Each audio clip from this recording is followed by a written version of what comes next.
consideração que a gente tem açúcares em outros nutrientes, a não ser nesse açúcar refinado, açúcar de mesa, seria inteligência a gente dizer para não consumir esse açúcar de mesa, já que a gente consegue essa energia de outra forma com açúcares mais complexos e com maior benefício para o nosso corpo? A gente deve usar com bastante restrição, acho que mesmo não sendo diabético, e devendo dar a preferência para a frutose e a lactose. A lactose é um problema porque a gente não tem fontes mais seguras de lactose. Mas com certeza, a lactose e a frutose deveriam ser escolhas mais cotidianas, mais frequentes. E eu tô pensando aqui naquele cafezinho com açúcar, né, José? Você pode até falar da sua experiência, né? De café com açúcar. José tomava café com açúcar, né? E aí ele ouviu do Laí Ribeiro, né? Que ele gosta muito, vocês que acompanham já sabem disso. E ele acabou associando, né? Que ele sentia o sabor do açúcar e não do café. Então, hoje em dia, eu percebo, assim, eu também às vezes tomo com açúcar, né? Mas a maioria das vezes não. Que quando a gente ingere o açúcar no café, a gente sente o gosto do açúcar. Eu vou falar mais no outro programa sobre as questões, o lado oculto, né? Mas na minha experiência, o Dr. Laí Ribeiro tinha falado que se a gente tomasse 5 vezes sem açúcar, na sexta a gente não usaria mais, porque não necessitaria, não sentiria necessidade. E pronto, teria feito uma desprogramação. Comigo foi na terceira ocasião. Na terceira vez que eu tomei o café filtrado sem açúcar, eu percebi que eu não precisava mais desse acompanhante indesejável. E nunca mais tomei com açúcar. E quando às vezes a gente toma sem querer, que está na garrafa térmica de uma empresa, na casa de um amigo, a sensação é bem ruim. A gente sente uma sensação bem... uma reação impactante. Porque é aquilo. A consciência, uma vez expandida, ela não volta para trás. José, e você mencionou também que você sentiu melhora em muitos sentidos seus, né? Sim. É um tema também que a gente vai abordar no próximo programa, mas até para criar uma certa curiosidade, você percebeu que o seu olfato melhorou, a audição melhorou, né? Com a retirada do açúcar. Melhorou, e o paladar, eu voltei a ter o paladar discriminado para cítricos, amargos e apimentados. Porque com o açúcar fica tudo misturado. A gente vai falar que existe uma região na língua também que ela tende a deixar você querendo comer industrializados. Mas na língua, como tem todos os receptores para todos os tipos de alimento, o açúcar deixa tudo meio que misturado, tudo confundido. Ele cria um bug dentro do paladar. E a gente sabe que esse bug, para nossa inteligência, nossas escolhas, isso não é bem-vindo.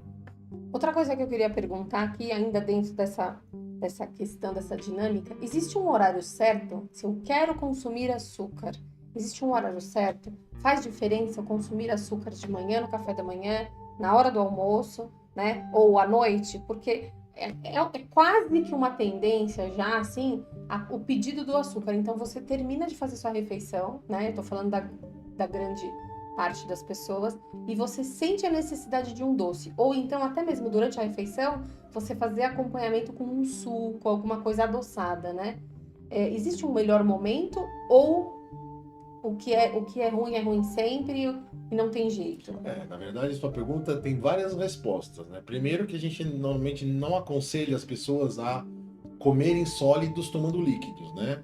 O sólido é sólido, tem a sua digestão, ele tem um tempo de esvaziamento do estômago próprio, e o líquido deve ser ingerido 1h30 antes ou 1h30 depois. É muito tempo. Muito tempo, porque depende da digestão em média das pessoas. A digestão em média é de 1h30. Você mastigando bem e comendo uma refeição sem excesso. Se a refeição foi feita com excesso, esse líquido deve ser ingerido até mais tempo depois ou mais tempo antes, tá?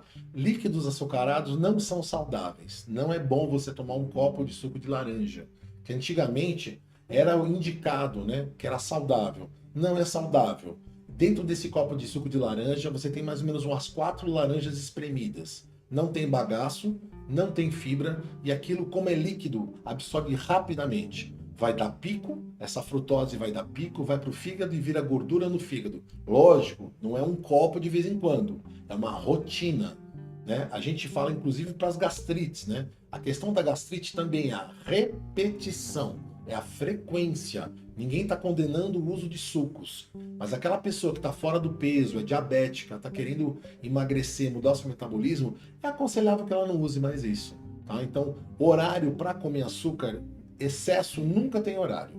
O suco, se for uma coisa que você goste de vez em quando, tome pela manhã, que você vai ter um tempo todo, vai ter o dia todo para metabolizar e através da sua atividade física queimar esse açúcar, porque você vai criar primeiro queimar o glicogênio que está no músculo das pernas, dos braços, e depois essa glicose que está entrando vai ser usada para repor esse estoque de glicogênio. Mas assim, sempre as quantidades devem ser bem pequenas. Mas sabe que me veio, José? Aquela combinação clássica, pastel de feira com caldo de cana. E que depois você derruba qualquer um para dormir aquele soninho depois do almoço. Essa combinação é perigosa, né? Essa combinação é fatal.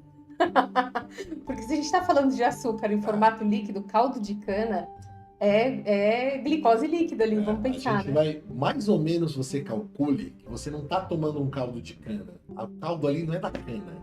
Você imagine aquilo ou como um copo de refrigerante, de uma Coca-Cola, né? Vamos falar, eu já falo, Coca-Cola. Ou você pode imaginar um pretzels, um donuts. Só marcas aqui hoje, ninguém patrocina, viu, gente? Ultraprocessado. Aquele caldo de cana, ele funciona quase como um ultraprocessado. Aquilo vai dar uma bagunça no cérebro, uma bagunça, uma agressão ao pâncreas e ao fígado muito forte. Eu vou te dizer, quando eu tomo, eu fico bodeada mesmo, bodeada, assim, parece que cai assim, quase que numa pequena área de depressão, assim, sabe? Até a visão vai ficando meio Nós vamos turva. explicar no próximo programa. Assim, você teve um aumento de uma substância no cérebro e ela cai. Então é uma avalanche, é uma montanha russa. E a gordura trans que está no pastel, você sabe que infelizmente aquela gordura não acabou de ser desembalada, utilizada. Ela é utilizada algumas vezes porque existe toda uma rotina que os pasteleiros fazem. Tá? Então, a gordura armazenada... Aquece, esfria. Aquece, esfria. E aquece. Um dia a gente vai fazer um programa sobre frituras. Então você está botando temperatura, colocando um óleo que não é bom, criando o quê? Dentro do seu corpo? Inflamação. Gordura trans e inflamação. No cérebro, parece que há um lugar que essas duas substâncias, açúcar em excesso e a gordura, eles interagem para produzir uma situação de satisfação e repetição. Então aquilo começa a criar uma programação dentro de você de um sistema de recompensa de algo no emocional que não está bacana na tua mente, uma recompensa para aquele vazio existencial emocional, e o pior, uma necessidade, depois de um certo número de vezes que você faz isso, de repetição. Então você começa a criar uma programação e daqui a pouco você começa a ficar refém dessa programação. Não é só com pastel de feira e com caldo de cana. É com pretzel, é com donut, é com os ultraprocessados, processados, refrigerantes, tudo que tiver gordura trans e açúcar em excesso, o famoso sorvete, olhemos com cuidado para o uso racional desses alimentos.